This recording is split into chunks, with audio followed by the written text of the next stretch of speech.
तुम्हाला जर माझे व्हिडिओ आवडत असतील तर लाईक, शेअर आणि चॅनलला सबस्क्राईब करा। नमस्कार, वैशाली ब्लॉगमध्ये मी तुमचं स्वागत करते। आजचा व्हिडिओ आहे 30 जानेवारीचा। बाकी राहिलेल्या अर्ध्या मिरच्या निसायच्यात आज, त्यासाठी ना मला पटपट काम आवरायचंय। तर मी इथे रात्री घासलेले भांडे लावून घेते आणि भांडे झाल्यानंतर मला स्वयंपाक करायचा आहे। ताई रात्रीच मला जाताना सांगून गेली की तू उद्या पटकन काम आवर आणि मग आपण बाकी राहिलेल्या मिरच्या निसून घेऊ। तर ना इथे माझा स्वयंपाक झाला होता, ओटा आवरून झाला आणि बेसिनमध्ये थोडेसे भांडे पडले होते कमी खरकटे, तर ते मी लगेच घासून घेतले आणि कपडे तर काय मशीनला लावले होते। तर आता कपडे वाळत घालणार आहे आणि फरशी पुसणार आहे। त्यानंतर माझी ताई आली की जेवण करून आम्ही मिरच्या निसायला बसणार आहोत।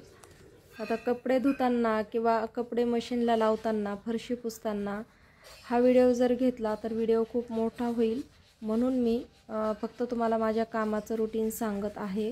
तर इथे कमी रशाची अशा पद्धतीने कांद्याची पात करून घेतली आणि पोळ्या केल्यात। आता आकांक्षाला स्कूलला जायचं होतं तर तिच्यासाठी मी मसाला दूध बनवलंय। तर आता इथे ना मी माझे कामं सगळे आवरले। ताई पण आली होती तर मिरच्या निसायला घेतल्या आणि आज ह्या सगळ्या मिरच्या निसून घ्यायच्यात। तुम्हाला कोणालाही माझी जर व्हिडिओमध्ये काही चूक वाटत असेल तर मला कमेंटमध्ये सांगा, मला त्याचा राग येणार नाही। तर या गोणीमध्ये ना काल निसलेल्या मिरच्या आहेत। खडे मसाला तर मी बाहेर बाल्कनीमध्येच ठेवला आहे, त्याला पण मला ऊन द्यायचं आहे आणि ह्या मिरच्यांना पण ऊन द्यायचं आहे। तर संध्याकाळचे 5 वाजलेत आणि आकांक्षाला वरण भात खायचं होतं। तर मी शक्यतो वरण भात करताना छोट्या कुकरमध्येच करते। पहिले डाळ लावून घेते आणि त्यानंतर भात लावते। तर इथे तूर डाळ घेतली, त्याला मी स्वच्छ 2 पाण्याने धुवून कुकरला लावते।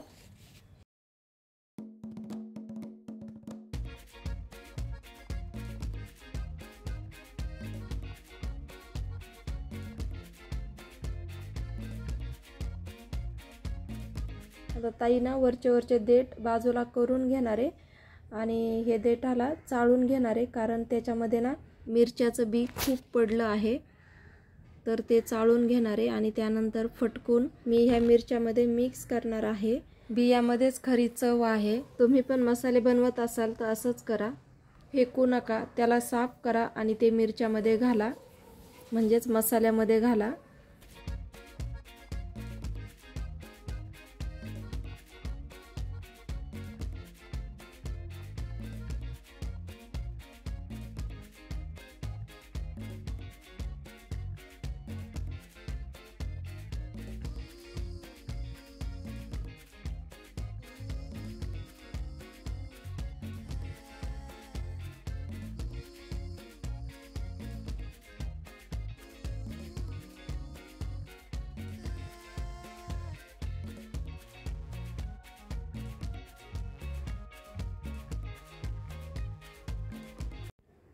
तर इथे ताई तिच्या घरी गेली आणि आता मी हे बाकीचं सगळं बेडशीट वगैरे जे तिखट झालेलं होतं तर ते बाहेर ठेवलंय, त्याला मी उद्या धुणार आहे। आणि हे सगळं सोफा वगैरे फटकलाय, झाडून घेतले आणि आता फरशी एवढी पुसून घेणार आहे, कारण कितीही नाही म्हटलं तरी सोफ्यावर त्याच्यावर पण ह्या तिखटाची धूळ जातेच। तर आता हॉल पुसून घ्यायचा आहे। तर मी आता सर्व मिरच्या इकडे बाजूला बाल्कनीमध्ये ठेवून देते। तर यामध्ये ना एकात ज्वारी आहे आणि एकामध्ये गहू आहेत। याला मी 2 दिवस ऊन दिलं आणि दुपारी ताईने हे चाळून खाली घेऊन आली। आता ह्या मिरच्या मी बाजूला बाल्कनीमध्ये ठेवते आणि हॉल पुसून घेते। आकांक्षा इथे वरण भात खात बसली होती।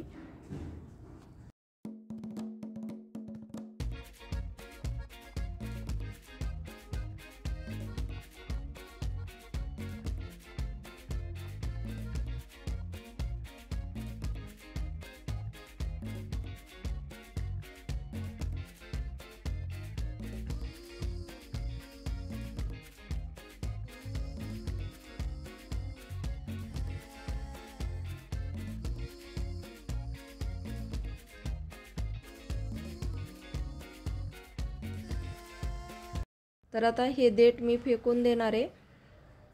बघू शकता एवढे देठ निघले. व्हिडिओ पाहिल्याबद्दल धन्यवाद.